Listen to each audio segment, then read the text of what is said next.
6 bulan itu adalah sesuatu yang sangat penting di dalam menambah proses transformasi etos itu, transformasi pendidikan itu. Kalau hal-hal ini tidak tercapai dengan baik, kita tidak akan bisa mendapatkan lulusan yang kompeten, seperti yang diinginkan oleh perusahaan, seperti yang diinginkan oleh industri. Kemarin kan kita banyak berdiskusi, yang mana yang banyak dibutuhkan, ternyata ada di sini. Ya, kepribadian atau akhlak. Ya, ini harus terbentuk di sekolah dan terbentuk di sini Bapak Ibu. Ya, pengalaman-pengalaman termasuk yang disebut kemarin itu daya tahan tubuh, daya tahan tekanan, kejujuran, keikhlasan, itu kan ada pada aspek kecerdasan. Ya, intelektual, emosional, spiritual. Intelektual itu 20%, tapi emosional dan spiritual itu 75-80%. Ada di sini yang harus diperkuat. Ya, tapi mohon maaf, sekaligus mengkritisi. Ya, terkadang mengirim itu tapi diserahkan sepenuhnya kepada perusahaan. Pembimbingnya itu berapa kali datang? Yang ditugasi membimbing misalnya macam di peternakan saya, itu tidak pernah datang pembimbingnya. Dia cuma datang ketika mengantar dan mengambil. Begitu Pak ya, di pusatnya juga begitu. Ya begitu ya, enggak usah malu. Sekarang kita mau perbaiki kampus sekolah Pak.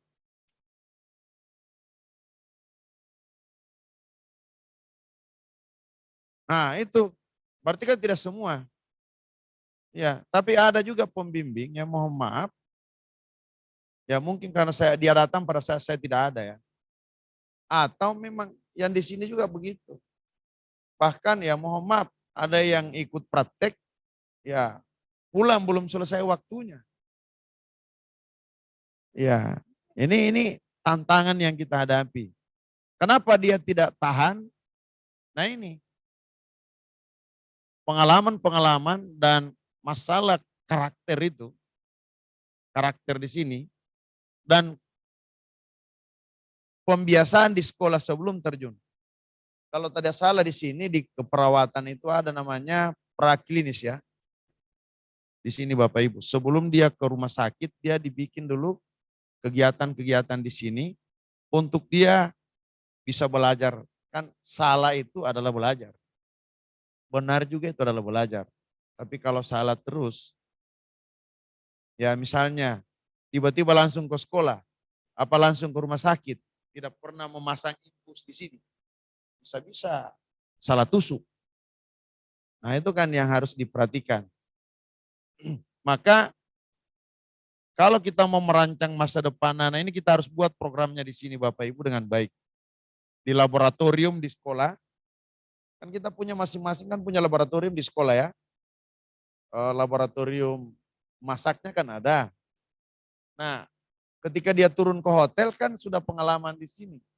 Kan tinggal dia membiasakan di sini. Begitu Ibu ya yang dari hotel. Harusnya pembiasaan. Bertahan enggak di situ berapa lama. Kalau dia tidak bisa bertahan, berarti daya tahan terhadap tekanan, daya tahan terhadap pekerjaan yang kurang. Maka ini yang harus diperkuat di sekolah Bapak Ibu. Ya, makanya sebenarnya kalau pembimbing setiap 2 pekan datang Pak, setelah pulang itu harusnya ada evaluasi, diskusi dengan perusahaan, apa yang terjadi di sana. Kalau perlu ditarik dulu 1-2 hari anak untuk diberi motivasi lagi, penguatan-penguatan. Kamu kalau gagal di industri, setelah tamat tidak ada yang mau panggil. Ya, tapi kalau Anda bagus di industri di perusahaan, begitu tamat Anda ditahan, diminta untuk kerja. Kan begitu tuh harusnya. Tapi kalau sudah bekerja, sudah mengabdi sudah di perusahaan 6 bulan, tidak ada yang panggil-panggil, berarti ada masalah kan. Nah itu. Biasanya mohon maaf di Jawa, itu baru 2-3 bulan pas sudah ada kontrak. Ya kalau tadi bilang orang Jepang bikin dulu industrinya baru buat sekolahnya. Nah di Jawa juga mungkin ada yang seperti itu. Nah kita di Gorontalo mohon maaf memang kekurangan industri, kekurangan perusahaan. Maka saya tantang itu. Orang tuanya kalau mampu, suruh dia keluar daerah. Tapi sekarang kan tidak perlu Pak ya. Sudah pakai teknologi. Sudah pakai teknologi. Ya, tapi kan ada sesuatu yang tidak bisa pakai daring. Ya, begitu Bu ya. Ya, praktek ini kan tidak bisa pakai daring. Lanjut. Nah, Bapak Ibu, saya ingin mengajak, mari kita merancang sekolah sebagai pusat keunggulan untuk membawa anak-anak kita pada 4 kepribadian ini. Ya, ini sebenarnya satu buku ini, cuma 4 subpoinnya ini. Ya, yang pertama, kalau selama ini yang selalu ini nomor 1 visi, tapi ternyata Robert Cooper itu mengatakan bukan visi yang nomor 1. Tapi kalau mau memperbaiki anak-anak, yang pertama itu bangun kepercayaan dirinya. Bangun kepercayaan dirinya. Sekolah harus membangun kepercayaan dirinya. Ya, yang saya maksud diri sekolah ya, budaya sekolahnya. Siswa harus membangun kepercayaan dirinya. Guru-guru harus membangun kepercayaan dirinya. Karena kalau sudah dipercaya, ya kualitasnya dijamin, dia juga percaya diri, turun tidak canggung, maka dia akan sukses. Ya, saya ngambil itu cerdas, cermat. Ya, kalau soal pengetahuan sama-sama cerdas. Kenapa dia kalah? Karena kalah dari kecermatan. Kecermatan itu Pak emosional. Cerdas itu adalah intelektual. Tapi dia sudah tahu, tapi kurang teliti atau kurang cekatan dalam memencet bel, maka dia kalah menjawab. Maka di cerdas cermat itu 70% harus cermat. Bukan cerdasnya dulu. Dia sudah hafal tapi tidak cermat, tetap kalah. Ya, itulah pentingnya emotional intelligence. Itu kata kepercayaan diri di sini. Tinggi, kepercayaan tinggi dari stakeholder. Stakeholder ini kan cukup luas. Berikut, energi. Bapak Ibu, ini menghadapi tantangan stress tekanan itu adalah energi. Dan yang paling berat anak-anak kita praktek ada di sini. Energi ini ada 2, fisik dan non fisik. Ya, dari psikologi non fisik itu adalah di dalam diri. Tidak disiplin, ya, kurang tanggung jawab, kurang jujur, itu kan ada dalam diri. Ya. Nah ini. Oleh karena itu, energi yang dimaksud di sini adalah menurut Cooper, potensi-potensi yang ada dalam diri kita itu, potensi intelektual dan seluruh karakternya, potensi emosional dan seluruh karakternya, potensi spiritual dan seluruh karakteristiknya, itu harus kita bangun dalam proses pendidikan. Ya, supaya kita bisa itu. Ya, jadi bagaimana kepercayaan dirinya harus ada bagaimana tanggung jawabnya, bagaimana motivasinya, bagaimana kejujurannya, kesabarannya, keikhlasannya dan sebagainya ada di sini. Di energi ini. Ya. Yang berikut baru nomor 3. Kalau kita sudah bisa mengelola potensi diri kita sudah punya kepercayaan, bangunlah cita-cita. Ya, mungkin saya mengambil contoh, mohon maaf pada diri saya. Saya biasanya mengambil contoh pada diri saya dan mengajak kepada teman-teman bisa mencoba. Kalau mulai sesuatu, kalau dia percaya, maka yang pertama dia pikirkan adalah masalah. Tapi kalau orang yang percaya diri, yang pertama dia itu adalah bagaimana dia sukses. Ya, saya menyuruh teman-teman di sini berkontribusi yang membangun kandang, tidak ada yang berani. Nah, memulai sesuatu itu takut rugi. Murid kita, sama dia takut rugi. Kalau takut gagal di pikirannya seperti yang disebut tadi, tidak akan pernah menjadi orang yang sukses. Ya. Maka optimisme yang harus ada dalam diri, ya saya mohon maaf Bapak Ibu, mohon maaf sekali, bukan ini, tapi itu sama dia, membangun Darul Arkam itu 0 rupiah. Kita membeli tanah itu di belakang Darul Arkam Hotel dulu Pak, 700 juta tidak ada uang. Tapi apa? Ada keyakinan, ada kemauan, ada semangat untuk sukses. Maka itu jadi Darul Arkam seperti sekarang. Dari 0 rupiah biaya yang sekarang sudah hampir 12 miliar. Dari mana uang itu? Dari dana masyarakat. Ya. Nah itu. Maka biasa mohon maaf, saya jadi rektor ini apa istilah? Saya jadi rektor ini modal saya cuma gambar. Ya. Begitu saya datang, saya ini yang saya mau gambar, ini bangunan yang akan saya bangun di Unggul. Ya. Apakah orang bisa percaya atau percaya? Bagi saya, yang penting saya dulu percaya kepada diri saya bahwa apa yang saya gambar ini saya bisa wujudkan. Lalu bagaimana meyakinkan dosen, saya rancang itu bisa terwujud. Itulah visi Pak. Itulah visi. Ya. Nah itu. Nah, kalau kepercayaan diri sudah ada pada anak-anak didik kita atau kepada kita semua, ada energi, diri kita sudah bisa manage dengan baik, kemudian ada visi, maka yang keempat itu adalah keberanian. Nyali. Nyali itu berani yang melebihi harapan. Ya. Ya. Pak di meja itu pahlawan, fotonya di belakang ini barangkali. Menjadi pemimpin itu jalan untuk menuju susah. Jadi kalau ada pemimpin yang berpikir menjadi pemimpin jalan untuk menjadi senang itu akan susah Pak. Itu adalah jalan untuk menuju susah. Ya, seperti itu.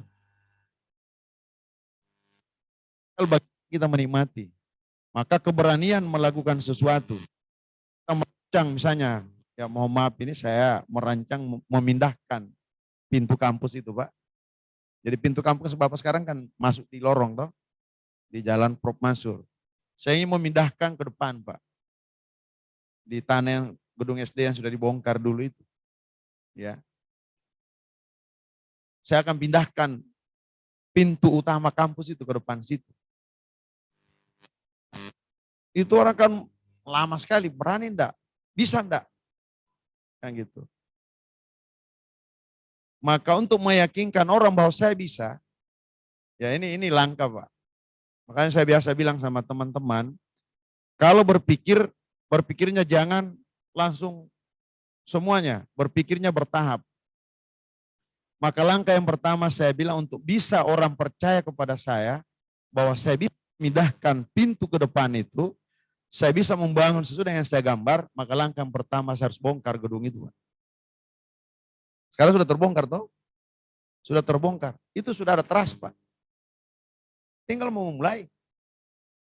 Ya, gitu. Jadi harus berpikirnya secara bertahap. Tapi harus ada keberanian. Harus ada keberanian untuk melakukan visi itu. Visi bukan untuk ditempel di dinding, visi, tapi visi itu adalah memberi inspirasi. Visi itu memberi motivasi. Visi itu memberi semangat. Visi itu memberi keyakinan kepada kita. Visi itu memberi kepercayaan diri. Maka visi, kalau cuma kepala sekolah yang tahu, kalau cuma pimpinan yang tahu, itu keliru. Keliru. Lanjut. Nah, sekarang kalau tadi itu 4 hal, kita lihat di sini. Kita sekarang mencoba mengukur klasifikasi kepala unggulan. Ya, ada 5 sekolah ya. Mohon maaf yang hadir di daring dan yang ada di sini, saya tidak akan membanding sekolah-sekolah B. Tapi saya hanya mengambil ini contoh hasil riset Bapak Ibu. Bagaimana kita pasangkan kepada sekolah yang menjadi pusat keunggulan. Apakah betul-betul menjadi pusat keunggulan seperti idealnya yang diinginkan oleh Mas Menteri atau tidak? Tergantung dari kualitas pemimpinannya. Ya. Ketika teman-teman ini turun, ada 50% sekolah itu sudah tercapai. Jadi Bapak Ibu dalam teori kepemimpinan, prestasi siswa itu harus diasumsikan 50%. Jadi maksudnya begini, ketika kita bikin program ini miliaran rupiah, ya miliaran rupiah, prestasi siswa kita itu sudah 50%. Berarti kita akan menambah dari 50 ke 100. Ini, prestasi siswa dari 50 ke 100. Sekarang kualitas inovasi kita itu tergantung di sini. Kepala sekolahnya itu di level yang mana? Apakah di level kurang potensial, atau di level potensial, atau di level sangat potensial? Kita jelaskan satu persatu. Ketika program ini dimulai, apa yang pertama tadi? Apa sih ya? Atau apa? Oh, COE, COE. Ya, ya. Bulan. Dari COE masuk ke sini, itu asumsinya 50% Bapak Ibu. Ya, 50%. Ini dalam teori penelitiannya ini, hasil risetnya, teori leadershipnya ini. Siapapun yang jadi penyelenggara, itu asumsinya 50%. Sekarang kita ukur, apakah kepala sekolah kita itu akan ada di sini atau di sini, tergantung capaian prestasi siswa. Prestasi siswa dari 4 tadi itu Pak. Ya, dari 4 yang saya sebut tadi itu. Ya, pengetahuannya anak-anak, ya, soft skill-nya, pengalamannya, akhlaknya, kemudian ijazah itu jangan jadi nomor 1. Kemudian habit wise-nya adalah ketika dia diturunkan di sana akan jadi satu kesatuan kan. Nah, kalau dia mencapai prestasi yang baik, diterima di perusahaan, di mana-mana dia melamar diterima, masuk ke perguruan tinggi diterima, kira-kira dia berada di kategori berapa? Ya, Ibu Hesti ya. Saya masih ingat Ibu Hesti namanya. Ibu Hesti kira-kira sekarang di mana presentasinya? Kalau dia di atas 55 sampai 60 berarti dia ada pada kategori ini. Ya, jadi dia. Kalau dia 50 sampai 60 itu masih biasa-biasa. Ya. 60 sampai 69 itu ada di sini. High performing leadership. Kalau dia 70 ke atas, outstanding leadership. Kepala sekolahnya luar biasa mengelola proyeknya itu. Ya, luar biasa dalam kegiatan-kegiatan yang dilakukan. Nah, tapi kalau dia masih di bawah 60, berarti dia biasa-biasa saja. Nah, sekarang silakan bisa dilihat seperti apa indikator-indikator tingkat, ya mohon maaf Bapak Ibu, saya biasa guyonin guru-guru kepala sekolah ini yang kuliah sama saya di S2, S3 ini. Kalau mau melihat ukuran keberhasilan sekolah Anda, jangan lihat berapa orang yang masuk di UNG saja. Apalagi yang masuk di UMGO, di swasta. Tapi kalau mau melihat keberhasilan, berapa yang masuk di perusahaan-perusahaan besar, berapa yang lolos di industri, berapa yang kuliah di UGM, di UI, ke luar negeri, itu ukuran yang tinggi. Berarti ada pada outstanding leadership. Ya. Tapi kalau anak-anak kita tamatkan, kuliah di mana saja kita tidak peduli, berarti kita ini memang memikirkan hanya untuk meluluskan. Makanya cendekia kenapa jadi hebat, Pak? Karena targetnya anak-anaknya itu lulus di perguruan tinggi top dunia, bukan cuma di Indonesia. Sehingga dia jadi rebutan. Ini mohon maaf, saya ngambil contoh itu. Terus lanjut. Sekarang, ini mohon maaf, kalau tadi kepala sekolah, sekarang guru.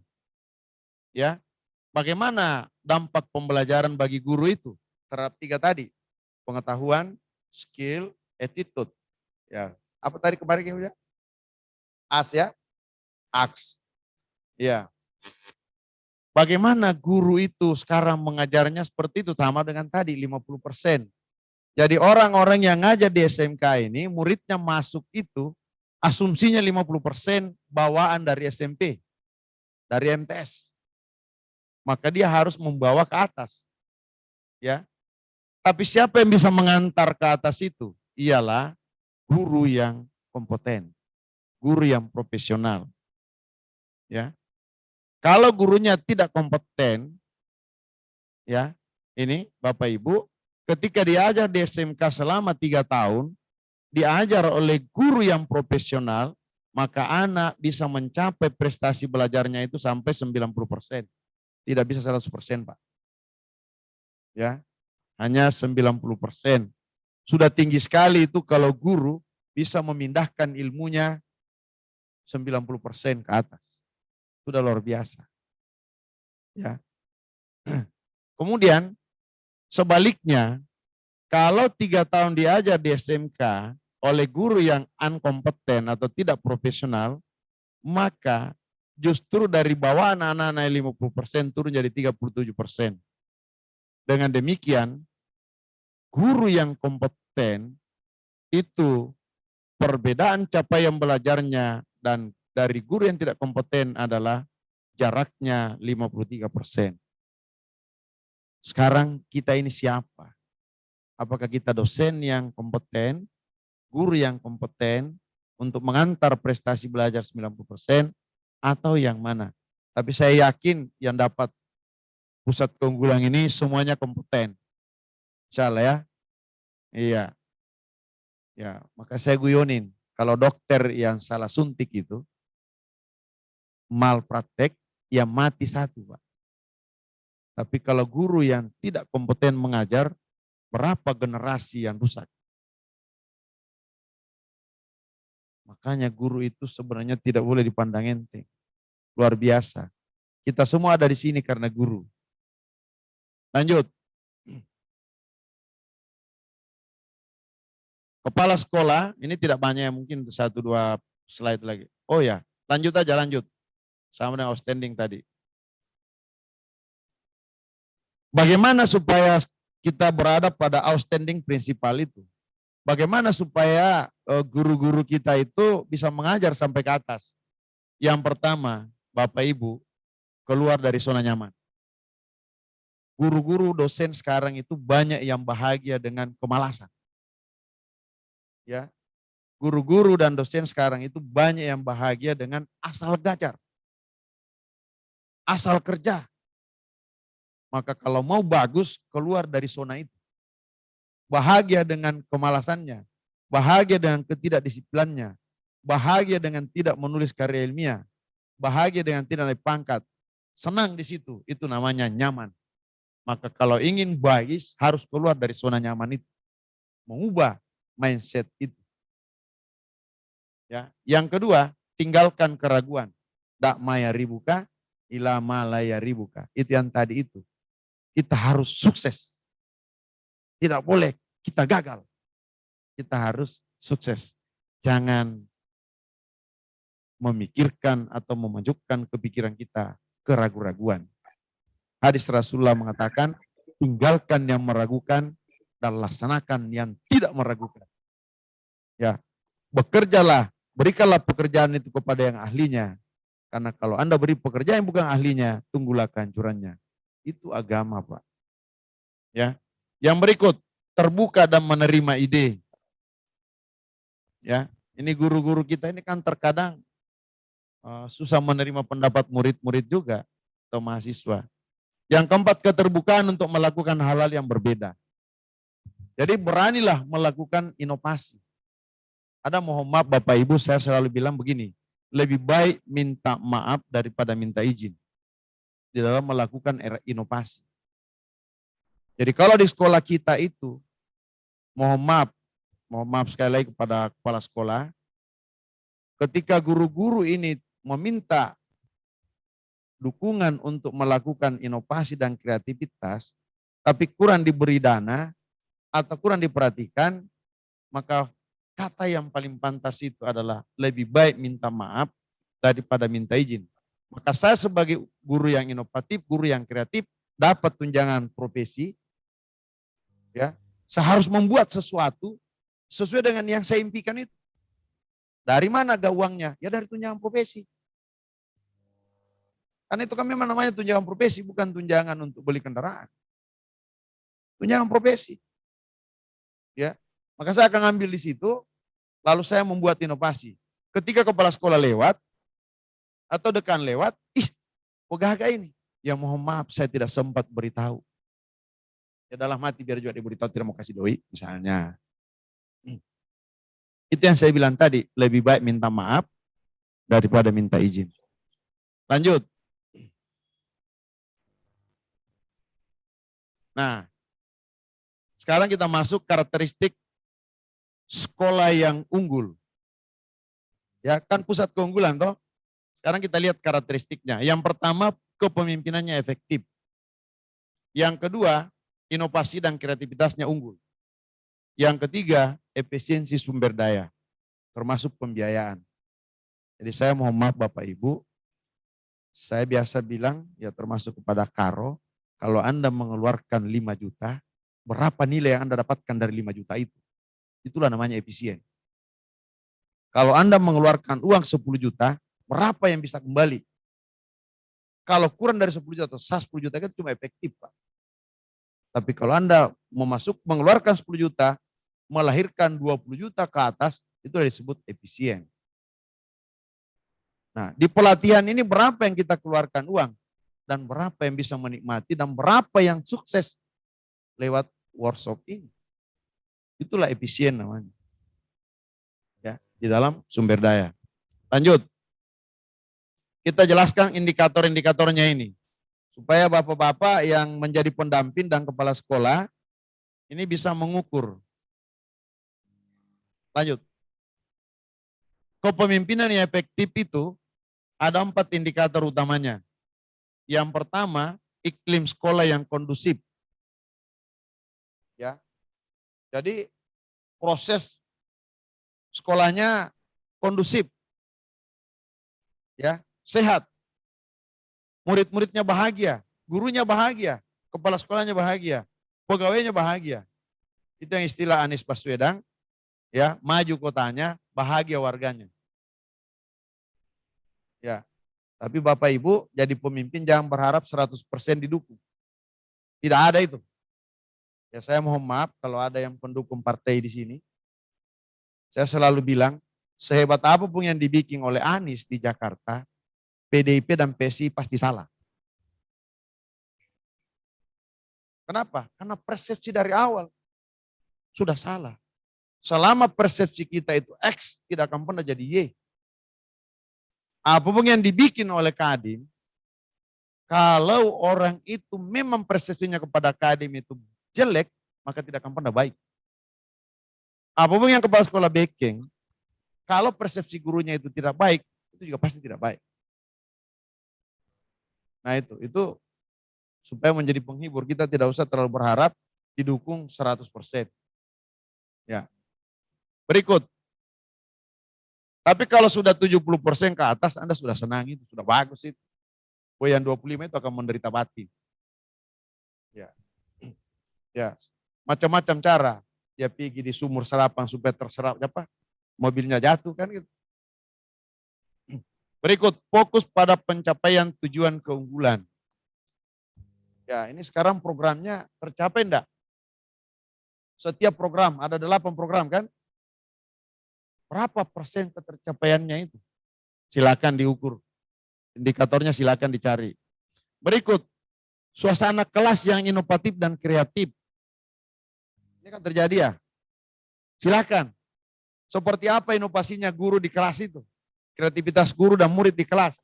Ini adalah ukuran efektif. Berikut, pengembangan kapasitas guru dan staf yang optimal.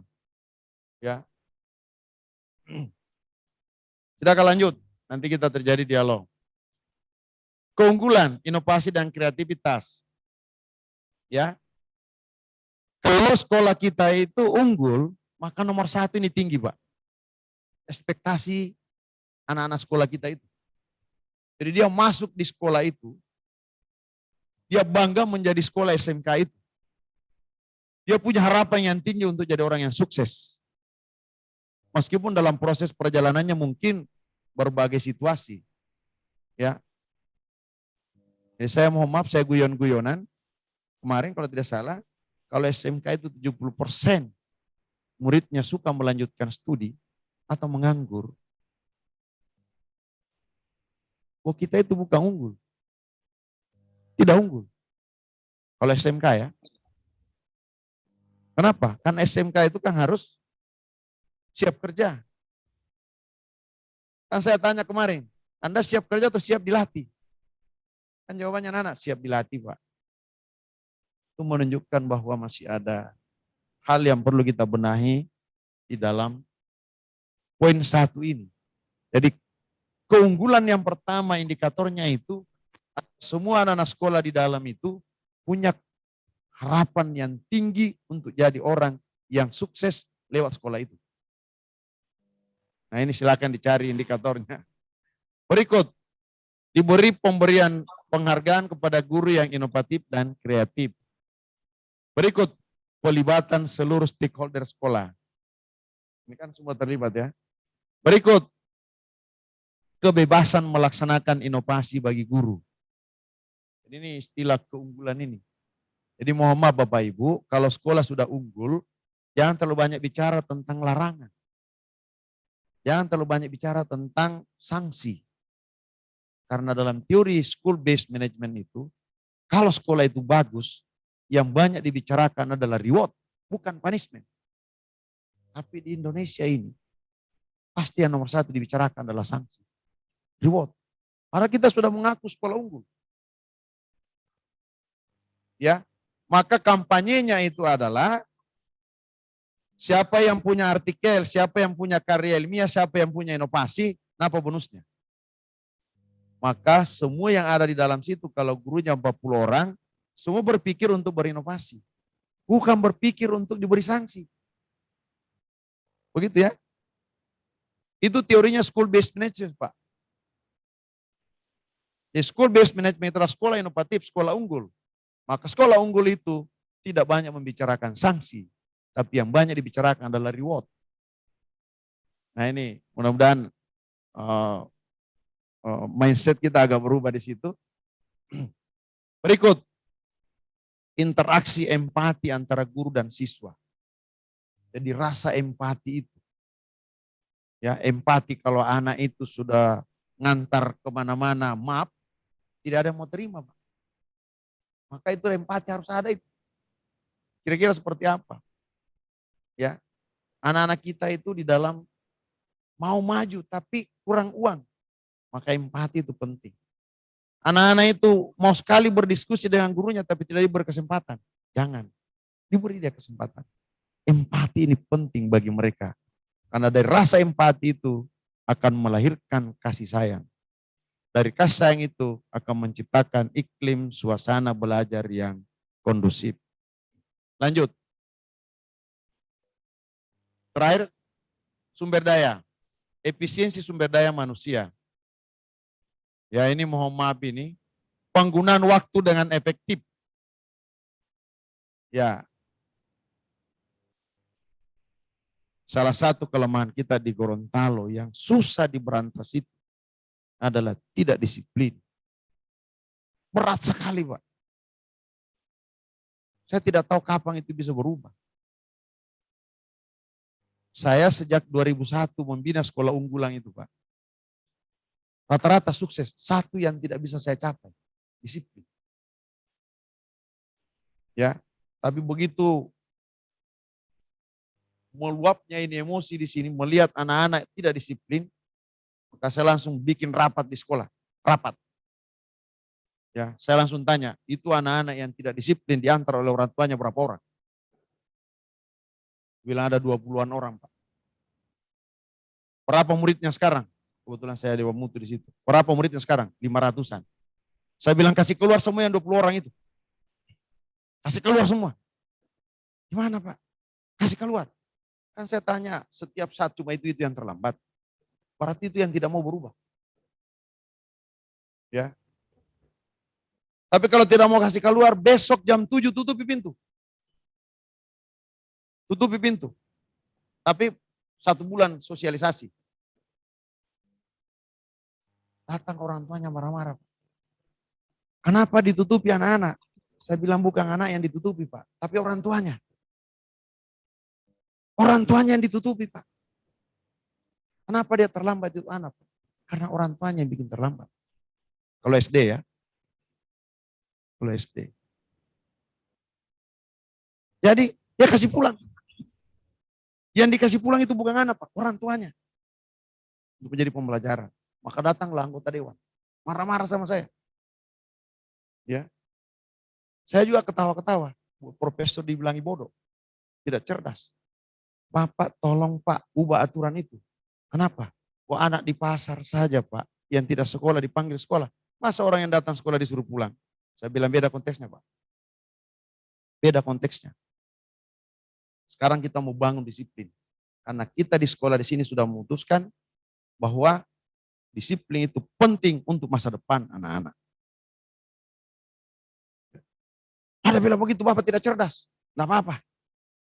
Tapi saya minta kasih pindah anaknya di sini. Loh kenapa? Kan Bapak bilang saya tidak cerdas. Saya Dewan Mutu di sini. Ya, saya tidak bilang saya profesor. Ya. Tapi akhirnya juga dia datang minta maaf. Anaknya tidak mau pindah. Nah gitu. Alhamdulillah Bapak Ibu. Baru itu anak-anak itu tidak terlambat. Kalau salah ada ibu orang tua di sini. Orang tua siswa di saya. Ya itu memang. Tapi sekarang itu agak kendor lagi sedikit. Kenapa? Karena COVID. Ya. Berikut lingkungan sekolah yang tertib. Lingkungan sekolah yang disiplin dan tertib. Mohon maaf Bapak Ibu. Saya itu pertama membuat aturan di sekolah tidak boleh merokok. Luar biasa beratnya Pak. Lama sekali itu. Oh, ini guru-guru ini merokok di muka anak. Di depan kelas. Tiba-tiba rapat itu saya yang pimpin. Ada orang tua yang mengusulkan, Pak minta tolong kalau bisa disepakati. Sekolah ini tidak boleh merokok di dalam. Saya tanya semua orang tua. Setuju? Setuju kan saya ketuk. Saya ketuk. Mulai hari ini tidak boleh ada rokok di sekolah.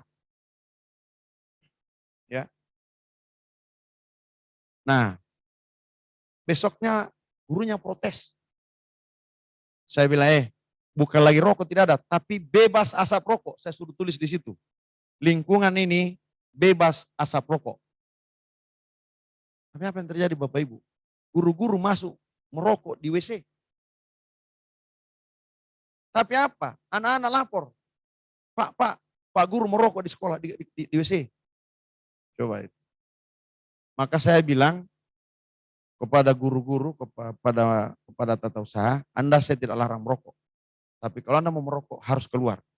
Di luar di pagar itu. Maka Bapak kalau mau lihat di MIM itu anak pegawai dan guru merokok, Pak lihat pada waktu istirahat. Berdiri di bawah pohon itu. Nah itu. Jadi mengubah mindset itu butuh. Masalah disiplin ini Bapak Ibu, di Gorontalo ini sangat susah ini. Sangat susah. Dan teori mengatakan tidak ada orang yang sukses tanpa disiplin. Tapi kenapa kita tidak bisa melakukan itu? Nah ini. Berikut feedback pembelajaran yang optimal. Ya, ini saya pikir penting sekali. Penekanan pada berpikir tingkat tinggi. Ya, sekarang ini kan apa ya istilahnya? Hot ya. Hot. Berpikir tingkat tinggi. Tapi mohon maaf Bapak Ibu. Itu perintah. Tapi coba lihat RPP. RPP itu menyebutkan, menjelaskan, membedakan, mengidentifikasi, mengartikan, itu semua berpikir tingkat rendah. Ya toh? Silakan yang kepala sekolah di sini lihat itu. Di perguruan tinggi juga begitu. Lihat itu. Maka apa yang terjadi Bapak Ibu? Kalau mau melihat masa depan anak-anak, lihatlah di RPP itu. Kalau cuma tingkat berpikirnya tingkat rendah semua, maka kita akan mendapatkan anak-anak ahli-ahli menghafal. Ahli-ahli menghafal itu. Tapi kalau dia mencipta, berkreasi, menganalisis, ya itu kan luar biasa. Tapi jarang kita bisa menemukan silabus atau RPP seperti itu. Ya, maka boleh jadi kita ini bukan menjadi arsitek masa depan anak-anak yang baik kalau silabus dan RPP kita tidak perbaiki. Saya pikir ini yang terakhir saya sampaikan di slide ini. Sudah lebih barangkali waktunya. Iya. Maaf. Apa, Pak? Ya, terima kasih. Ya, terima kasih banyak Pak Rektor atas materi yang disampaikan. Perlu kami sampaikan Pak bahwa guru-guru dan Dudi di sekolah yang saat ini sedang menyimak lewat Zoom itu menginginkan materinya Pak, sehingga untuk dikirimkan. Ya, baik Pak, terima kasih. Saat ini kami akan membuka kolom diskusi pertanyaan apabila ada dari Bapak Ibu sekalian. Saat ini kami sudah punya 2 pertanyaan yang diberikan lewat chat Zoom yang akan kami berikan Pak pertanyaannya. Baik, pertanyaan pertama, aduh nggak ada namanya ini. Pertanyaan pertama Pak Rektor, materi yang sangat menginspirasi katanya. Apakah pertanyaan pertama ini sebagai Rektor Universitas Muhammadiyah Gorontalo, bagaimana kiat-kiat Bapak dalam sehingga universitas dapat terus mendampingi SMKPK Provinsi Gorontalo meskipun setelah program ini berakhir ya? Ya. Saya jawab itu dulu ya. Ya Pak. Makasih. Kampus itu punya tanggung jawab yang disebut dengan Tridharma atau Catur Dharma ya. Pengabdian masyarakat itu satu. Yang kedua riset. Sekarang ini kan ada istilahnya perguruan tinggi mengajar, dosen mengajar. Kami bisa melakukan itu. Ya, mungkin kita sharing anggaran boleh. Ya mudah-mudahan tahun depan ini masih dapat anggaran Bapak Ibu. Kalau tidak ya kita share. Jadi misalnya seperti apa yang kita lakukan tergantung di MOU itu. Ya, betul. Ya tergantung di MOU. Kami siap untuk bekerja sama dengan seluruh sekolah. Ya, kalau tidak sempat bekerja sama, Bapak Ibu arahkan saja anak-anaknya untuk kuliah di UMGO. Semua. Tidak usah pilih perguruan tinggi yang lain. Kenapa? Kami punya program di sini untuk ketiga hal itu. Ketiga hal. Kami sekarang Bapak Ibu membuat program berasrama 6 bulan. Ya, untuk seluruh mahasiswa baru. Ya. Membangun yang saya sebut tadi itu, menambah pengetahuannya, menambah pengalamannya, skillnya, menambah akhlaknya, kepribadiannya. Dengan tagline ada 4, kuliah di UMGO, ya, imannya kuat, ilmunya tinggi, akhlaknya baik, soft skillnya hebat. Sudah 2 bulan, pas hari ini Bapak Ibu, 2 bulan mahasiswa kami diajari oleh dosen apa semua, ada bahasa Arabnya, bahasa Inggrisnya, diajar disuruh menderita. Puasa. Saya suruh puasa Senin Kamis, wajib salat sunat berjamaah. Tidak ada yang tidak tahu mengaji. Sekarang sudah 100% yang masuk ini. Ya, kenapa? Nah, pintu untuk menjadi pengetahuan yang kuat itu adalah iman. Dan iman itu akan kuat kalau ilmunya ada. Maka ini harus kita perkuat. Alhamdulillah, sekarang sudah 100% ngajinya sudah lancar. Tinggal bagaimana bisa mentadaburi lagi, mengamalkan. Dan di asrama dia tidak boleh sendiri di dalam. Dia harus berlima, berempat, atau minimal 2. Tidak boleh sendiri. Supaya apa? Bagaimana kepekaan kepada teman. bagaimana empati kepada teman, misalnya kalau sama-sama yang satu ada makanan, yang satu tidak, seperti apa.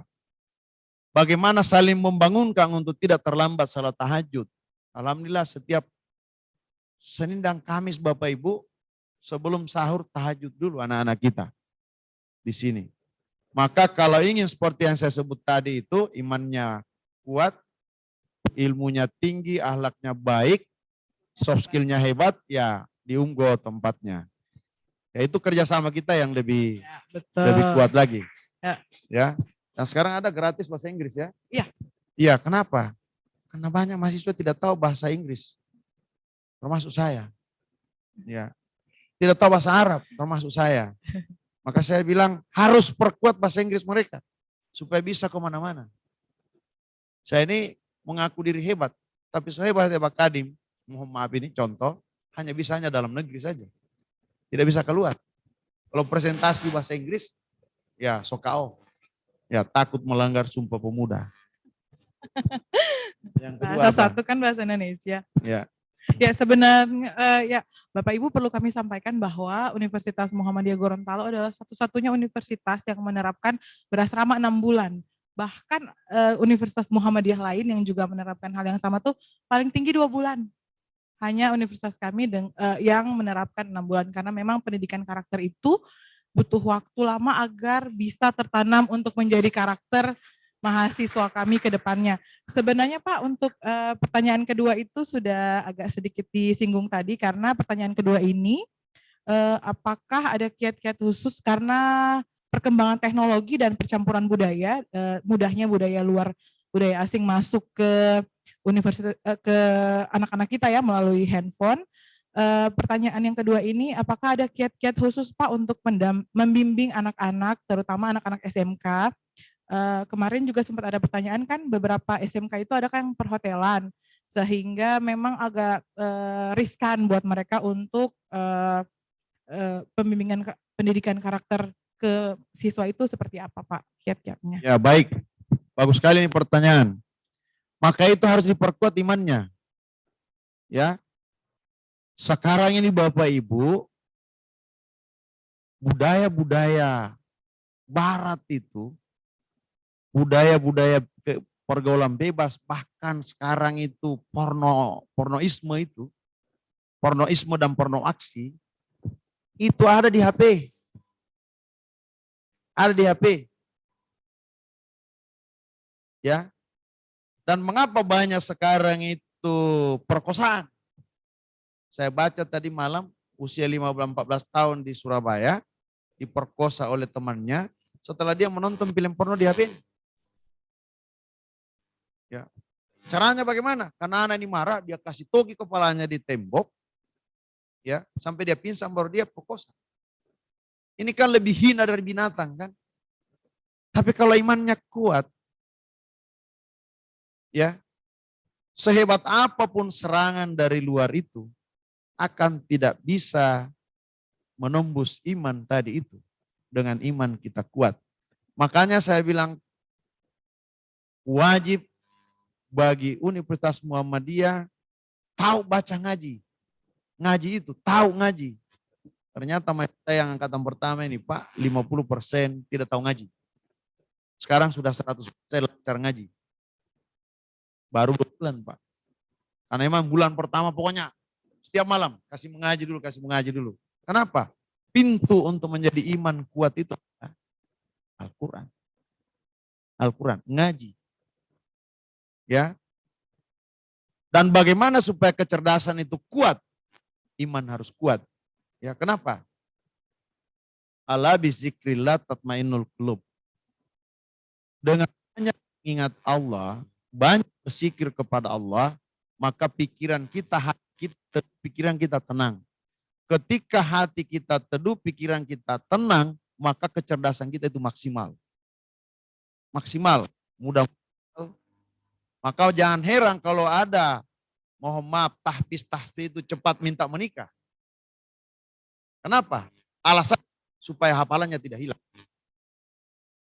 Ya, menurut dia, kalau banyak melirik-lirik itu cewek, ya, atau melakukan sesuatu, bisa hilang DP hafalan. Tapi kalau dia sudah menikah, buat tidak lihat lagi. Kecuali yang masih suka. Kan gitu. Kan gitu. Nah ini iman Bapak Ibu. Maka kami membuktikan pada diri saya bahwa untuk menjadi orang yang selamat dunia akhirat itu tidak cukup hanya Rabbana atina fid dunya hasanah wa fil akhirati hasanah tanpa usaha. Coba Bapak Ibu berdoa itu udah apa-apa. Ya. Dan rahasia-rahasia itu kita pada anak-anak. Jangan tidur pagi. Karena 1 jam antara subuh dan pagi itu rezeki dibagi-bagi. Jodoh dibagi-bagi. Yang belum dapat jodoh itu selalu tidur pagi. Ya. Jadi ketika diantarkan, ini mohon maaf contoh, Ibu lihat sudah belum ya? Ya, kalau begitu diambil contoh saja misalnya.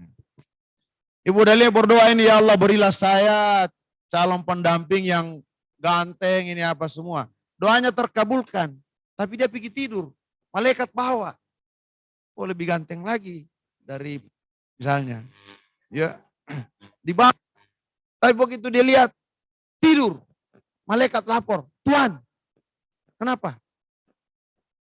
Dah lihat tidur. Langsung dia bilang, kasih pulang. Nah itu.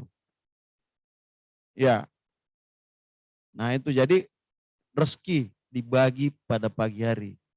Termasuk rezeki hidup itu. Makanya itu anak-anak kita di sini Pak harus mengaji sampai jam 6. Harus belajar sampai supaya tidak tidur. Ya, memang ini penyakit Bapak Ibu itu. Setiap apalagi kalau bulan puasa ya. Kan sahur, salat subuh, kenyang, ngantuk. Itulah godaan setan yang tertinggi pada bulan puasa. Yang terkadang kita tidak sadari. Ingat antara subuh sampai jam 6 atau pagi itu. Sampai 1,5 jam. Disitulah Allah membagi rezeki. Ya. Makanya waktu belajar yang paling nyaman itulah di situ. Berpikir paling segar itu adalah sebelum dan sesudah salat subuh. Saya pikir ini yang saya sampaikan ada lakukan di program berasrama dan itu akan berlanjut terus sebagai khas Universitas Muhammadiyah Lembaga Pendidikan Dakwah, Lembaga Pendidikan Islam. Jadi insya Allah ekspektasi pada seluruh kepala sekolah kalau anak-anak mau lanjut ya tempatnya yang bagus. Tempatnya ya, seperti Bapak Ibu. Ya Bapak Ibu terima kasih banyak. Selanjutnya apakah ada dari Bapak Ibu yang bergabung bersama kami di luring ini untuk memberikan pertanyaan? Oh iya silahkan Bapak.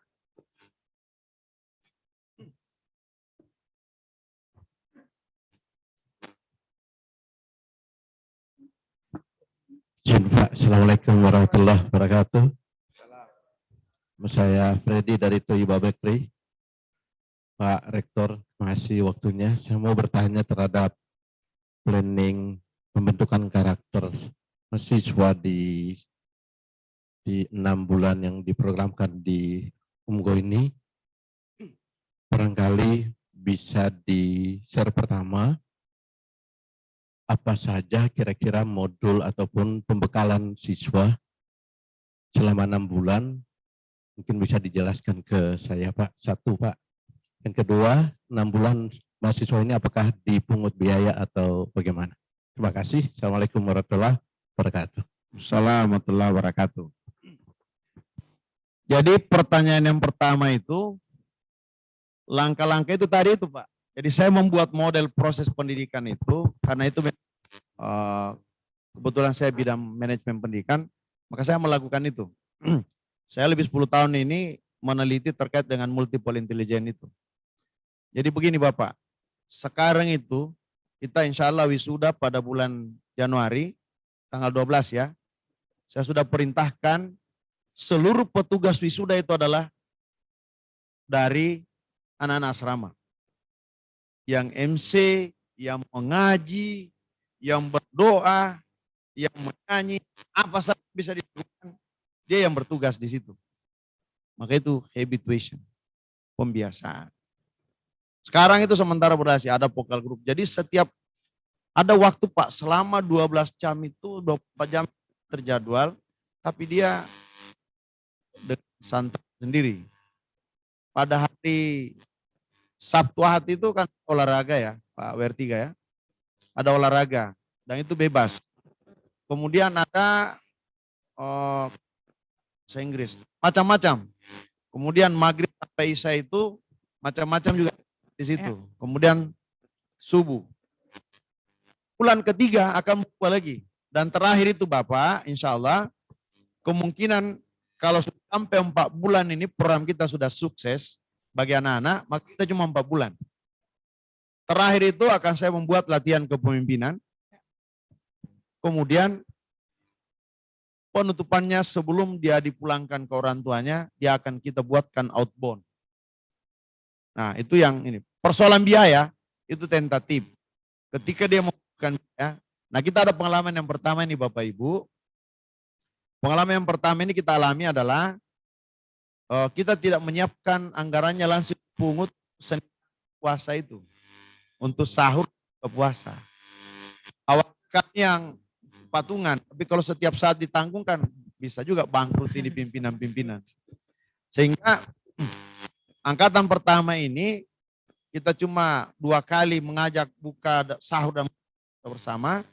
Sesudah itu kita ngajak bersama tapi mereka menanggung sendiri. Tapi ternyata ada yang pulang dulu baru balik lagi. Sehingga angkatan yang kedua ini saya sudah bilang sama R3 dihitung. Seluruh pengeluaran untuk puasa Senin Kamis itu sudah dianggap masuk di bagian pembayarannya setiap bulan Pak. Bayar kos termasuk untuk itu. Ya. Jadi kami Pak Topi kita akan pasar di sini Pak. Ya. Enggak kalau contoh bulan puasa Senin Kamis itu Bapak Ibu kita kasih makan, kita kasih sahur, kami punya telur, akan laku telur. Ya, kami punya telur, akan laku ayam. Karena saya bilang, siapapun yang jadi catering harus ambil di sini. Ya, kami punya minuman-minuman ini, Pak. Akan laku, Pak. Akan laku. Ya. Sehingga dosen-dosen yang punya catering, pegawai yang punya catering itu akan bergantian untuk menjadi penyedia konsumsi itu. Maka dia juga mendapatkan lagi. Jadi simbiosis mutualistis dari program ini. Ya, sekarang seluruh pungutan yang kita ambil itu Pak hanya untuk membiayai program. Ya, saya ulangi, seluruh kita punya anggaran yang dipungut dari mahasiswa itu seluruhnya membiayai program. Ya. Kita punya pendamping itu ada 20 orang, Pak. Pendampingnya anak-anak untuk 280 itu mengaji apa semua itu dan kita bayar. Kita diambil dari pembayaran dari mahasiswa itu dari asrama-asrama itu. Itu bayar asrama, Pak. Tapi karena saya bilang ini asrama milik kita, maka itu digunakan untuk membiayai mereka. Program. Ya, saya pikir begitu Bapak Ibu. Jadi insya Allah kalau masuk di sini juga murah pembayarannya ya. Murah pembayaran asramanya itu. Tapi tidak boleh 1 tahun di situ. Hanya sampai batas program. Hanya program. Ya. Ya, jadi 6 bulan harus cari lagi kos-kosan. Ya, tapi insya Allah setelah keluar dia sudah punya modal. Ya, betul. Modal ibadahnya bagus, modal imannya bagus. Mudah-mudahan lingkungannya lagi, ya nanti kita pesan supaya ya mencari asrama lagi kalau bisa sama-sama lagi yang asrama di situ. Supaya lingkungannya juga mendukung untuk itu. Makasih. Ya, terima kasih. Oh iya, boleh Pak.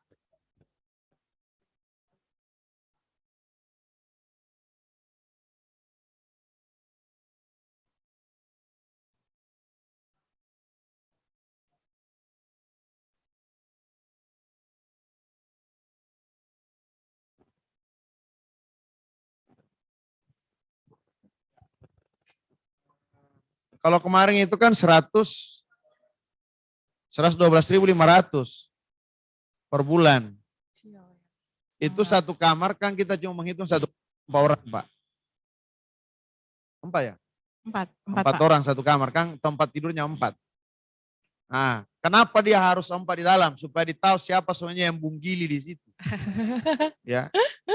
Siapa yang nakal tangan itu kita sudah atur semua. Ya. Jadi kita memang ada kita ini pernah tinggal asrama kan. Kalau orang bunggili itu susah hidup di asrama. Ya. Kita punya klinik. Jadi seluruh anggaran yang masuk itu Pak untuk asrama kita siapkan untuk kepentingan anak-anak. Ya. Nah insya Allah nanti akan menaik karena kita tambah sahur 4 kali dalam 1 bulan. Berapa Ya. kali ya? 8 kali ya? 8 kali dalam 1 bulan. Ya. Jadi kalau tidak salah hitungan kita 20.000 ya. 20.000 untuk bukan 1 kali makan. Buka puasa dan sahur 22,5 kemarin ya? Ya. 1 pekan Pak. Itu akan ditambahkan nanti untuk membayar sekalian. Supaya dia nanti tidak repot lagi mikirkan makanannya. Ya tidak repot memikirkan makanannya. Terjang, murah ya Pak ya? Ekonomis. Iya sebenarnya Terjangkau. pertimbangannya begitu. Jadi begini Pak. Muhammadiyah itu ditahu adalah orang sosial. Jadi kalau masuk di Untas Muhammadiyah itu merasa miskin dia Pak. Banyak yang merasa miskin. Butuh dibantu. Tapi kalau dia lulus di UNG itu bisa bayar. Saya mohon maaf ketika saya kepala SMA Muhammadiyah. Ada yang datang kemari minta gratis tidak pungut. Tapi HP-nya Pak lebih bagus dari HP saya. Dia menelpon di muka saya. Saya Pak orang susah. Saya bilang anaknya ibu kemarin mendaftar di mana tidak lulus. Di SMA 1. Di sana bayarnya berapa? Sekian Pak. Kalau lulus ibu bisa bayar. Oh iya Pak bisa bayar. Kalau di sini kenapa jadi miskin? Kok tidak bisa membayar? Nah ini mental Pak. Ya. Tapi memang kampus ini murah Pak.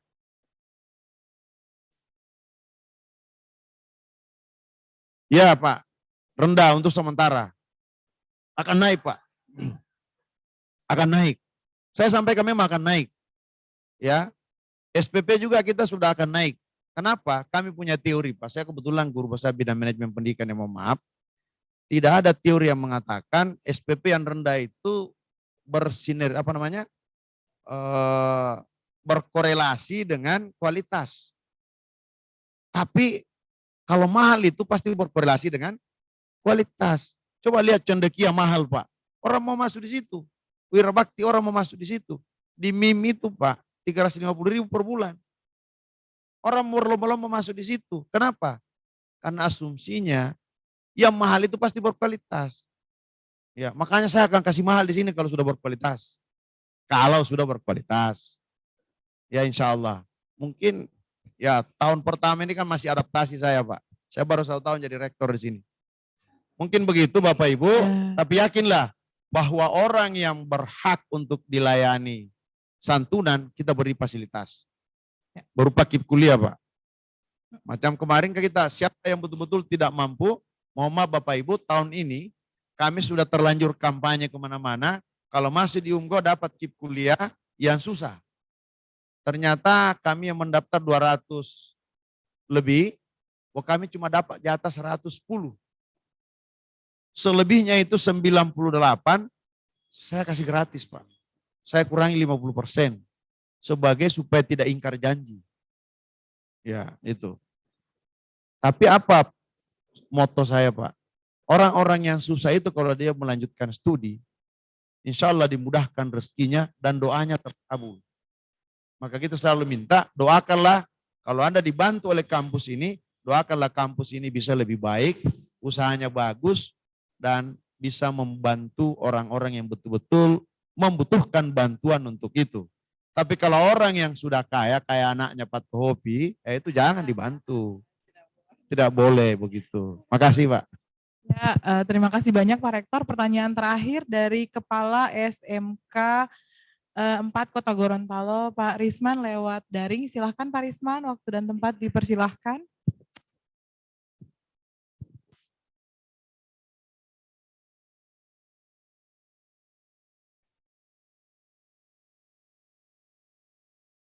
Mohon maaf, suaranya. Mohon maaf, Pak Risman, suaranya sepertinya tidak kedengaran.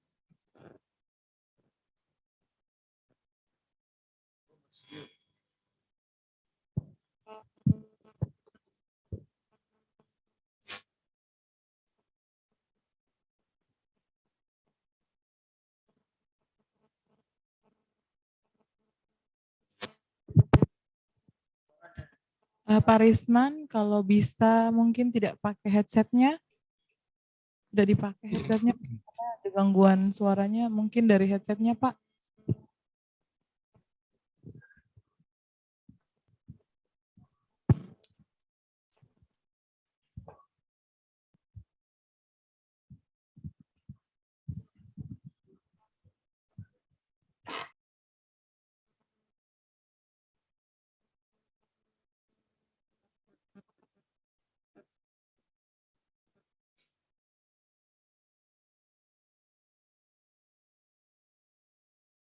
Belum bisa ya?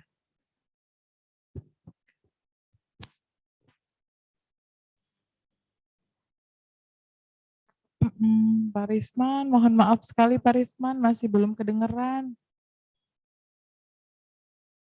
Tim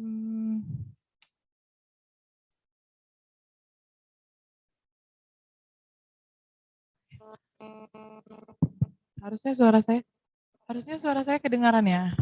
Mohon maaf Pak Risman, kami belum bisa mendengar suaranya. Mungkin tidak usah pakai headset Pak Risman. Iya.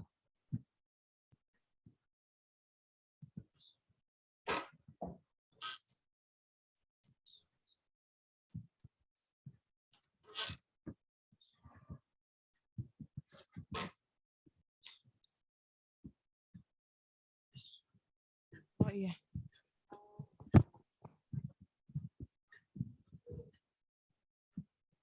Mungkin disuruh langsung bicara saya supaya kita dengar.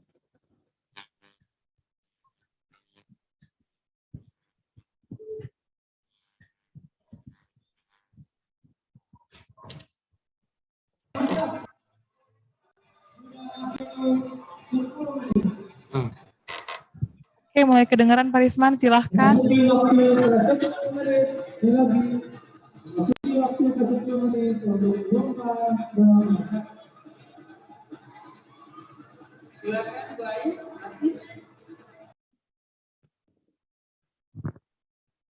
Mungkin Pak Risman enggak pakai headset lebih bagus.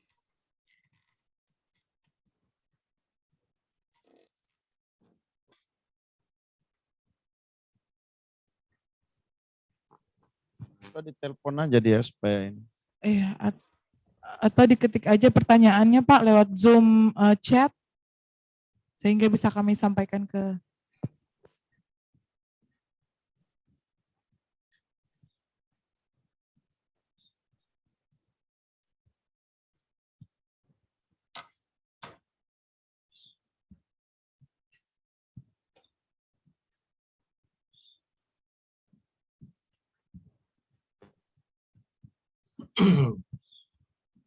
Halo, tidak kedengaran Pak.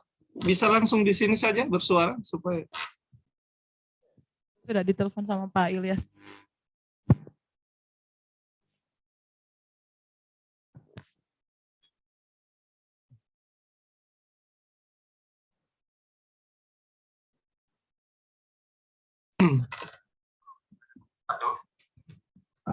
Izin share voice-nya Pak Risman. Ya Pak Ya, Ilyas, langsung, Pak. silahkan. Assalamualaikum warahmatullahi wabarakatuh. Waalaikumsalam warahmatullahi wabarakatuh Pak Risman. Yang pertama Pak, kami dari SMK PK Soe, ini merupakan bagian dari perguruan tinggi Unggul dan siap mensukseskan program Unggul, perguruan tinggi Unggul, terutama di dalam penerimaan mahasiswa baru. Jadi insya Allah Pak, kalau bisa diagendakan kami dari tiap sekolah untuk bisa berkunjung untuk siswa kelas 12, kelas 3, bisa lebih dekat hadir di Unggul, supaya tahu perkembangan Unggul, terutama untuk saya TK JT ini, supaya lebih dekat dan mereka bisa ke perguruan Unggul. Itu yang pertama. Kemudian yang kedua Pak, bisa kami dari kepala sekolah, mungkin dari SMK PK, mungkin bisa mengikuti kajian-kajian Pak Rektor, karena ini bagus dan memang menginspirasi ini, dan kami tahu persis Pak Kadir itu siapa. Itu yang kedua. Kemudian yang ketiga Pak, yang kami tanyakan pakai kesempatan ini, di poin 8 ini sempat saya catat Pak, ini apakah ini menjadi budaya kerja untuk kita Gorontalo ini Pak, untuk disiplin. Itu juga kita rasakan di sekolah, agak susah ini membangun karakter anak-anak disiplin ini. Hal ini Pak kan ini jadi masalah kita untuk pengembangan SDM Gorontalo. Hal apa yang lebih krusial itu Pak, supaya disiplin Gorontalo itu benar-benar memang dikurangi lah, atau lebih ditingkatkan lagi, karena itu kita bisa rasakan di tiap tingkat pendidikan. Apalagi kita tingkat SLTA itu, SMK itu Pak, kami merasakan memang anak-anak didik kita itu agak susah diarahkan ke hal-hal yang memang untuk budaya kerja itu, budaya kerja dari dulu. Mungkin ada hal yang memang menginspirasi kami, mungkin masukan dari Pak Rektor. Itu yang saya lihat terakhir dan belum jelas bagi kami penjelasan, dan itu kami rasakan dalam pengembangan soft skill-nya Pak anak-anak ini. Kemudian terakhir Pak, terima kasih untuk pendampingan Pak Ilyas, Pak Syarial Puriwi, karena ini dosen dari UMGO. Kami bahagia mereka datang, tidak menyusahkan kami, dan Pak Rektor, Pak Prof Indagala juga dengan dosen-dosen lain. Mereka kita undang, kalau dosen UMGO kita undang, kami bahagia, tidak menyusahkan kami. Malah ada bagian ini, mohon maaf saja ya, kami terbantu dengan harinya UMGO.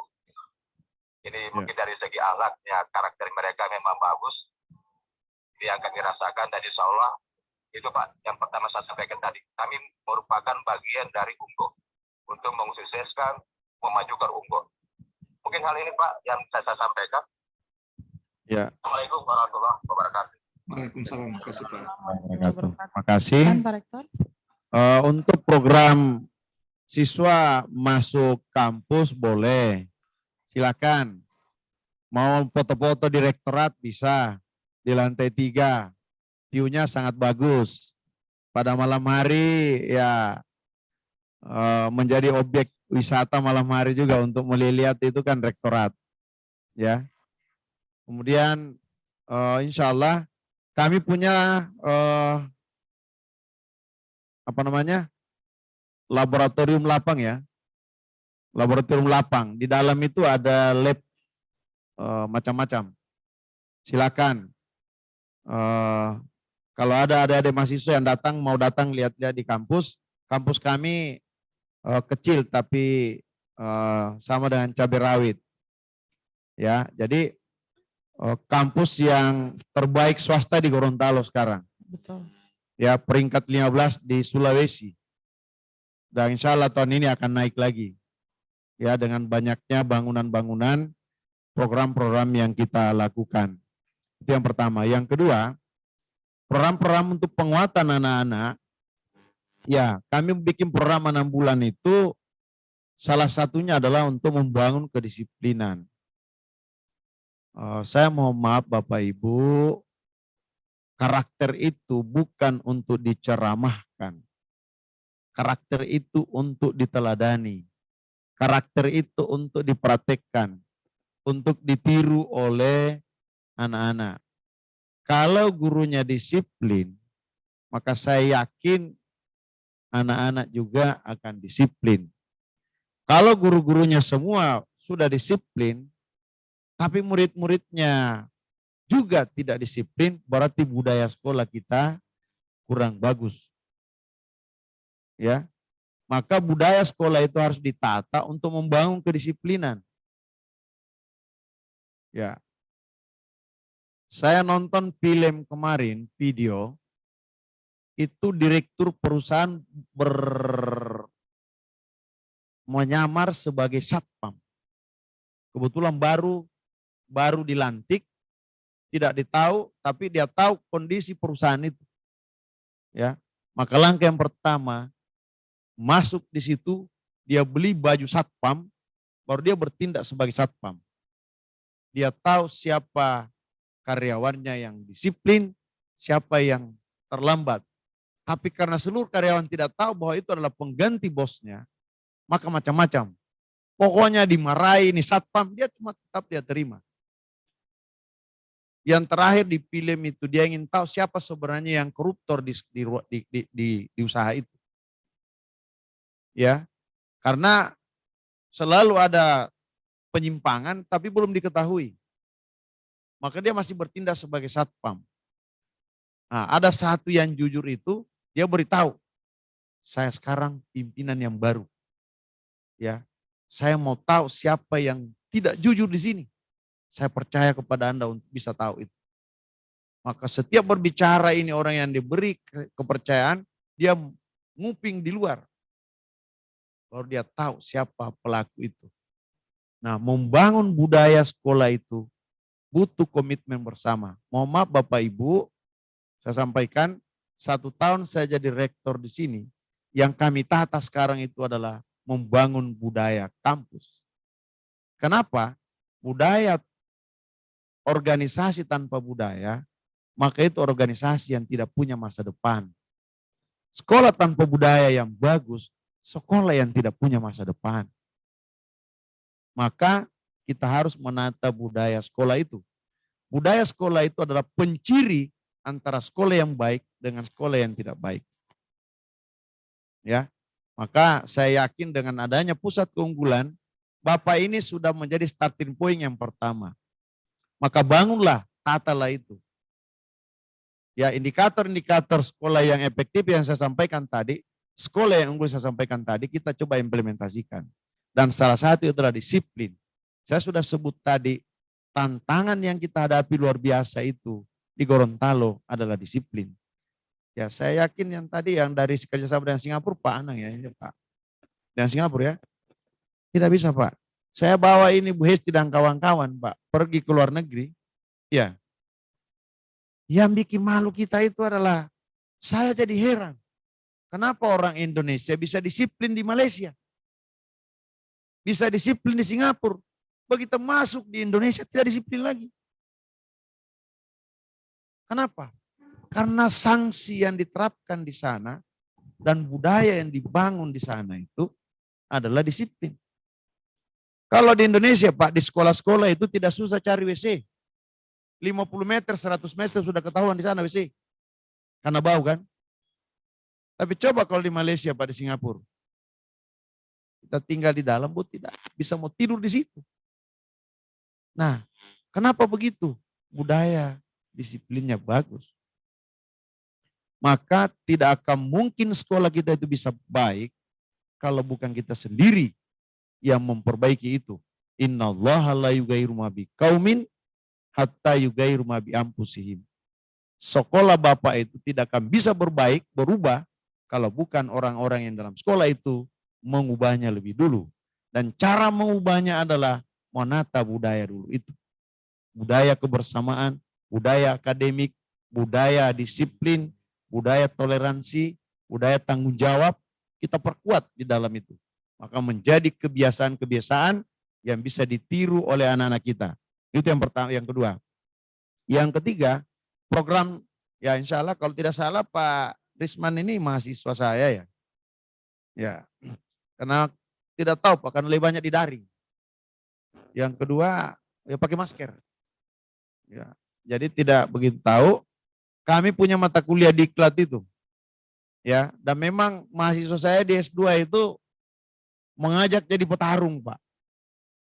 Pokoknya jangan mengaku mahasiswa saya kalau tidak jadi petarung. Ya, Ibu Hesti dan kawan-kawan ini saya ngajak ke luar negeri, mikir duit. Pak, 6 juta itu mahal. Murah itu. Murah sekali. Kenapa? Kalau Anda pergi sendiri pasti lebih 10 juta. Tapi kalau Anda pergi rame-rame lebih murah. Satu. Yang kedua, pengalaman itu tidak bisa dinilai dengan uang. Ya, nah itu. Mahasiswa baru-baru Pak, mata kuliah manajemen diklat saya, datang kemari bawa proposal, proposalnya cuma 50 orang peserta, apa saya bilang? Anda itu tidak punya nyali. Ini pejabat Pak, Anda tidak punya nyali. Kalau mau jadi orang hebat, punya jadi petarung, saya pasang target Anda, bikin pelatihan 250 peserta. Pusing dia. Saya bilang silakan cari. Kalau tidak cukup, jangan bikin pelatihan. 2 hari kemudian Pak sudah 180 pendaftar. Coba itu. Jadi kalau kita itu punya keyakinan, kita punya keberanian, itu akan terjadi Pak. Akan terjadi. Kenapa? Menjada wajada. Jangan ditambah menjanda wajada. Ya. Menjada wajada siapa yang sungguh dia akan sukses. Kalau menjanda siapa yang suka janda dia dapat. Ya gitu. Ya. Ya saya pikir ini Bapak Ibu sekalian pertanyaan-pertanyaan dan saya siap Bapak Ibu kepala sekolah ya rekan kampus ini untuk menjadi sumber daya manusia itu lebih unggul, lebih baik, lebih berkualitas. Dengan tadi 4 motto tagline itu. Imannya ya, tapi istilahnya kuliah di Unggul, imannya kuat, ilmunya tinggi, soft skillnya baik, akhlaknya baik, soft skillnya hebat. Nah kalau 4 hal ini kita bisa lakukan Bapak Ibu, insya Allah mahasiswa kita, anak-anak kita akan menjadi orang-orang yang hebat. Tantangan yang saya dapat pertama Bapak Ibu, ketika mau menyampaikan kepada orang tua ini, luar biasa Pak, sebagian besar tidak setuju. Ini program ini. Tapi begitu saya jelaskan, saya ini kalau mau tidak susah jadi rektor, ngapain saya urusin anak-anaknya Bapak? Tapi saya cuma bilang, saya mau ikut bertanggung jawab terhadap perintah Allah. Ku ampusakum wa ahlikum nar. Jagalah dirimu dan keluargamu terhadap neraka. Maka saya menjadi bagian dari situ. Di sini kita akan ngajarin anak-anaknya Bapak Ibu, kalau tidak tahu ngaji kita ajarin di sini. Tidak biasa salat tahajud kita ajarin di sini. Tidak biasa puasa Senin Kamis kita ajarin di sini. Alhamdulillah sekarang itu berlomba-lomba ingin memasukkan di tahap yang pertama. Jadi kalau kita bisa meyakinkan konstituen kalau politik ya, kalau kita ingin meyakinkan stakeholder, kita harus menata sistem kita di dalam dulu. Kalau sistem kita sudah baik, seperti Bapak ini yang kerjasama dengan Singapura, saya juga heran. Kenapa Gorontalo bisa kerjasama dengan Singapura? Gorontalo ini paling jauh. Tapi karena mereka dipercaya Pak. Trust yang lebih tinggi. Kualitas bagus. Komunikasinya bagus, lancar. Nah itulah yang diharapkan ke depan bagi para pencari kerja itu. Makasih sudah diajan. Kita siap-siap untuk sholat luhur. Ya, betul Pak. Terima kasih. Assalamualaikum warahmatullahi wabarakatuh. Waalaikumsalam warahmatullahi wabarakatuh. Sambil menunggu azan selesai dikumandangkan, kami mengundang Bapak WR3 Universitas Muhammadiyah Gorontalo, Bapak Doktor untuk berada di atas ini Pak bersama Ibu Karo. Seluruh aktivitas kewirausahaan Muhammadiyah yang ada di Universitas Muhammadiyah ini, beliau ini adalah penanggung jawab utamanya dari segala-galanya yang berurusan dengan kewirausahaan Universitas Muhammadiyah ini. Memang Ibu Karo kami jagonya. Kami akan melanjutkan setelah azan dengan acara penandatangan MOU antara Bapak Kepala SMK Maotilango, Kepala SMK Maotilango dan Bapak SMK 1 Limboto yang diwakili oleh Ibu Wakasek. Ya, untuk 3 SMK lainnya akan kami infokan sesegera mungkin untuk penandatangannya. Kami undang Bapak, selesaikan ajan dulu Bu, ya, baru kita lanjutkan ke penandatangan MOU sama dan persiapan sholat dan isoma di bawah sudah kami siapkan.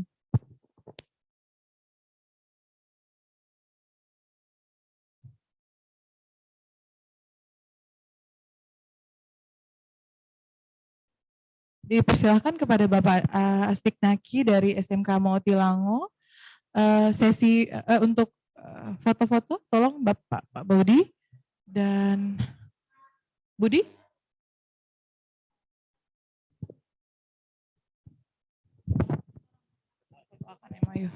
Kami undang pertama-tama Bapak Astiknaki dari SMK Maotilango dan Ibu Wakasek dari SMK 1 Limboto.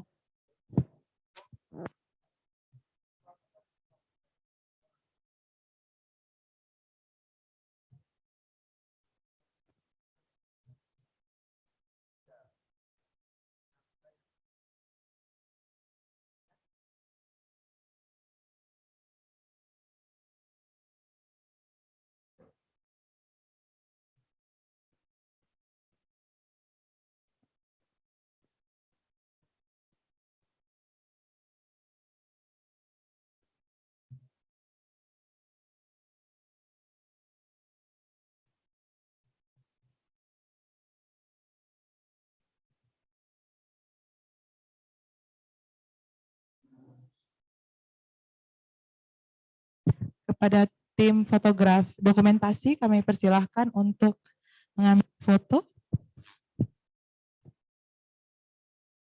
Selanjutnya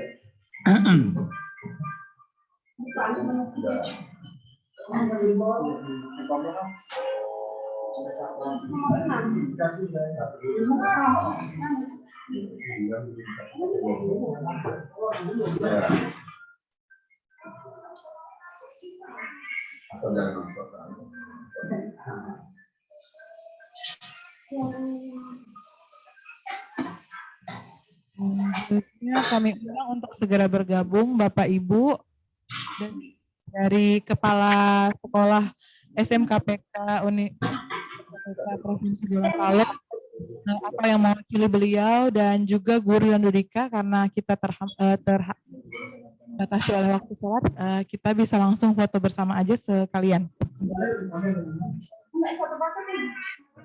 Kalau di situ kalau ini outline lingkungan Universitas Muhammadiyah Gorontalo yang sangat cantik. yang ini enggak beda alat ya? Beda alat. Ini sendiri kalau ini itu apa itu? Ini yang ini. Ah ya. Nah, baru yang ini. Ini juga. Ini namanya sama. Kalau begini foto di bawah ditaruh gitu. Satu dari satu dan ini. Ya itu namanya di tangan itu. Oh itu enggak dipasang. Cuma di bawah ini dilepas gitu. Oh ya, teman apa ini videonya video guys. Waalaikumsalam ya.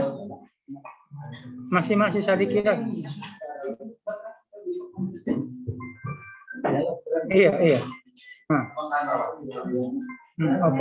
Tadi kira ya.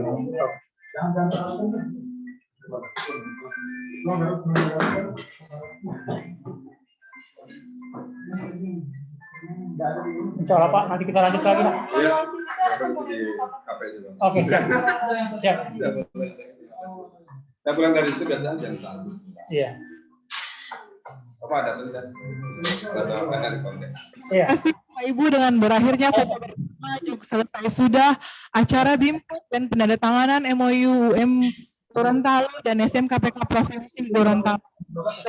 Bapak yang akan melakukan ibadah sholat zuhur dipersilakan ke Masjid Universitas Muhammadiyah Gorontalo, dan ibu-ibu silakan ke arah ruang sholat di LPPM.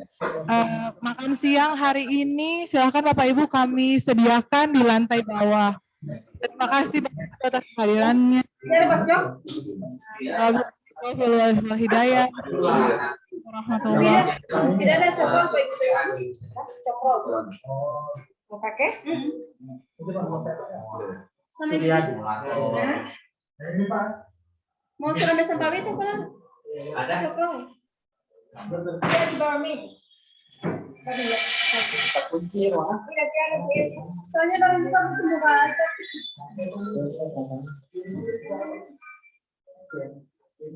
Gak depan.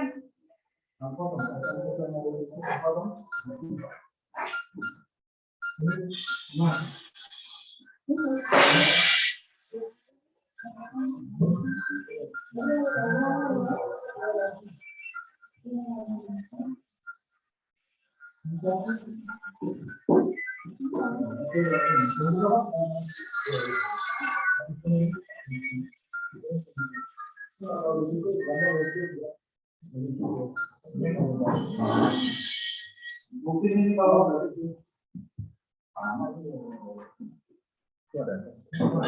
atau kan ininya udah cuma 2 sebenarnya. Terus nggak ada.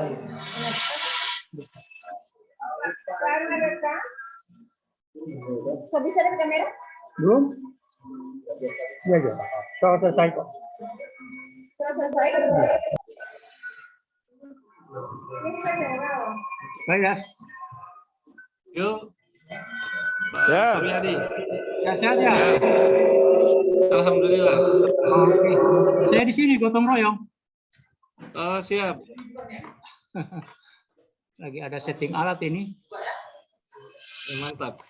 Oke, sampai jumpa nanti. Ya. Sebentar loh. Ya, sampai jumpa insya Allah. Terima kasih Bapak Ibu, Pak Risman, Pak Yakub, Ibu Ros, Ibu Yusna.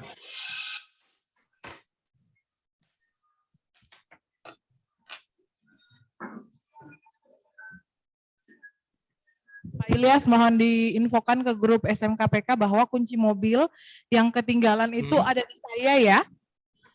Oke. Makasih.